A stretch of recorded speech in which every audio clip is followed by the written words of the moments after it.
What's going on, everybody? It's EricRayweather back here helping you take your game to the next level. And today I'm back with the final play of our spread offense mini scheme out of the doubles Y flex offset formation. Now we are operating out of the Tennessee Titans playbook, but you can also find this in the Raiders playbook, the Redskins playbook, and the Vikings playbook. So I've dropped two very good plays out of this already this week. If you haven't checked those out yet, they'll be in the description below. I definitely suggest checking those out too, because mixing all these plays together is what's going to make this spread offense very, very difficult for your opponent to stop. So for today, the play I'm breaking down is the PA read, because every good mini scheme or any formation, it's good to have a play action play along with the run that works off of that play action to really help make the scheme effective. So really quickly, if this is your first time checking out one of my videos, go ahead and hit that subscribe button below. I drop the best Madden tips on YouTube pretty much daily, so if you don't want to miss out on anything, it's just best to be subscribed because you get the notifications and the updates every time I post something new. Now, to set this up, what I want to do is take the B wide receiver, which is Braxton Miller here. I want to put him on a fade. Then I want to take my tight end, the A wide receiver, Fedorowicz, and I want to streak him. Then I want to take Fuller, the Y wide receiver here in the slot, and I want to put him on an in route. And when we do the play action, we want to cancel the play action about halfway through. So when our quarterback goes to do the play fake with the running back, we want to hold the right trigger, and that's just because if we do that, we'll get complete control over our quarterback, and if we carry the play action all the way through, it's going to cause him to roll out to the right with an animation, and we don't want that to happen on this play. So we're going to hold the right trigger to cancel the play action right about here. Now against cover 2, the best thing about this you can do is you can hit this fade here, and because it's a play action, even if they are pressing in cover 2, he won't get bumped. So we're able to just blow by that cornerback, and we can just get huge gains out of this. This is one of the more popular tactics in the competitive community. Since most people play cover 2s this year, this is one of the best ways to beat cover 2. So that's the first thing you want to do if you expect your opponent to come out in a cover 2, or if they're running nickel blitz or something like that. This is a very easy, quick way to beat that. Now, another read we will have against cover 2 is this in route underneath. It'll be about 4 to 5 yards. It's basically a little bit of a dump off. It's not going to get us anything huge, but it's just a safe underneath throw that we can go to if for whatever reason they're adjusting to stop the other routes. And then what works well off of that is on the back end, coming behind it, we have this deep post. Now I got hit with some pretty quick block shed there, so I wasn't able to get the ball off. So let's run that one more time. As you can see on this back end, we have this post route that we could lead to the inside there. We're typically going to want to hold the possession catch. I didn't actually do it right there, but I'm going to run it one more time and show you. We want to hold the possession catch on this, pass lead it inside, and pass it when he gets about to the middle of the field. It's going to be a very nice gain for us against cover 2.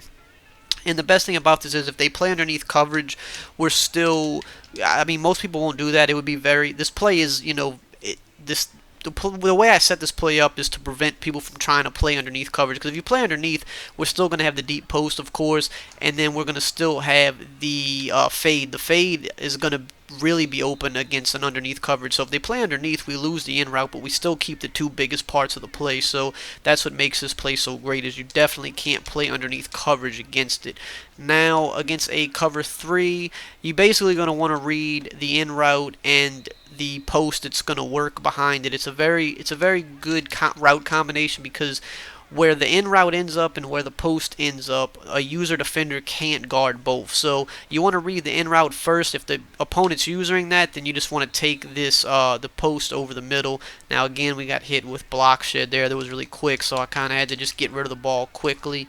But in a real game, they're not going to block shed like the computer does. So as you can see, it's not the most open thing in the world, but the cornerback won't defend it. I'll run it one more time to show you. The cornerback's not going to defend this. You just want to pass lead it inside, a bullet pass lead to the inside, and just hold the possession catch. The cornerback's always going to be just a step behind you, and he's not really going to be able to do anything. So if you're reading a cover 3, you just always want to check to the in route. If the in route's open, take it. If they're using the in route, go to the post. He's coming on the back end, and like I said, they're too far apart for your opponent to be able to use her. Now against man, there's really only going to be two things we do against man. It's going to be the same thing. It's going to be the in route or the post. Now first I'm just going to show the in route. Obviously that's unbumpable. You know, if you have a fast wide receiver here like Fuller, you're going to be able to break away and get some nice yards. It's a very, very easy, simple man beater. It can't be pressed.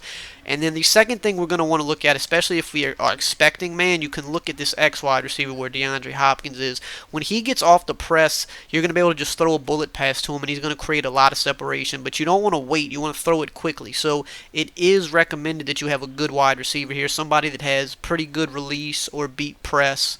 And basically that's one of the main things, just someone that gets off the press very well, because if they don't get off the, if they have a bad release rating, they're going to a lot of times get pushed to the outside and they won't be effective versus man defense. But if they have a good release rating, good route running, basically most of your good receivers are going to have high ratings in these areas. I'm going to show you. You're just going to get off the press like this, and you can just throw this bullet right here, and the cornerback will just be a few steps behind and never be able to make the play on them. But like I said, you need a good wide receiver here to do this. If you have a, if I had any of the other wide receivers on the Texans right there, they probably wouldn't be able to achieve this. So again, you just want to throw a bullet pass once he gets off the press, and as you can see a lot of times too, if you make the safety miss with this, you're going to take this to the end zone. So you're going to get about 4 to 5 yards of separation right off the press there. You want to just hold the X button, and you want to take advantage of that if you expect man or if you see man defense. So that's the two ways I like to beat man out of this. And of course, with any play action, you need to mix the run in with the rest of the scheme.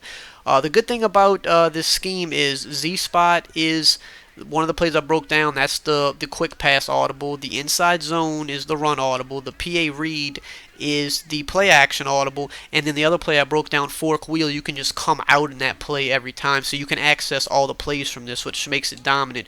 But looking at the inside zone, obviously inside zone is one of the best shotgun runs, or just runs period, in the game. And it works off of the PA read. So you definitely want to mix this run in, because it is crucial in order to keep your opponent on his heels. Just give him something else to think about. He's got to worry about your passing plays. You have a good play action play, but then you also have a run that looks exactly like the play action. So when you go to hand it off to the QB, he doesn't know if you're running or if you're faking it. So these are very important things to keep in mind.